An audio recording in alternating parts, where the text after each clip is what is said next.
কোকৰাঝাৰত আকস্মিক ঘূৰ্ণীবতাহ ইপিনে ঘূৰ্ণীবতাহৰ কবলত বৃহৎ লিচু গছ এজোপা উভালি পৰাত এখন বিলাসী বাহনৰ ক্ষতিসাধন কোকৰাঝাৰ চহৰৰ জিলা কৃষি বিভাগৰ কাৰ্যালয়ৰ চৌহদত সংঘটিত হয় এই ঘটনা সম্প্ৰতি ক্ষতিগ্ৰস্ত বাহনখন কৃষি বিভাগৰ কনিষ্ঠ অভিযন্তা অপূৰ্ব ৰায়ৰ AS01FG 5254 নম্বৰৰ কিয়া বাহনখন সম্পূৰ্ণৰূপে বিধ্বস্ত হয় অৱশ্যে এই ঘটনাত কোনো লোকৰ ক্ষতি হোৱা নাই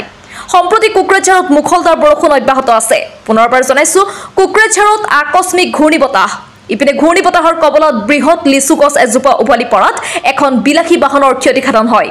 কোকৰাঝাৰ চহৰৰ জিলা কৃষি বিভাগৰ কাৰ্যালয়ৰ চৌহদত সংঘটিত হয় এই ঘটনা সম্প্ৰতি ক্ষতিগ্ৰস্ত বাহনখন কৃষি বিভাগৰ কনিষ্ঠ অভিযন্তা অপূৰ্ব ৰায় বুলি জনা গৈছে অপূৰ্ব ৰায় AS01FG 5254 নম্বৰৰ কিয়া বাহনখন সম্পূৰ্ণৰূপে বিধ্বস্ত হৈছে অৱশ্যে এই ঘটনাত কোনো লোকৰ ক্ষতি হোৱা নাই সম্প্ৰতি কোকৰাঝাৰত মুখলধাৰ বৰষুণ অব্যাহত আছে নিউজ টেক্স PN লাইভ ফাৰ্ষ্ট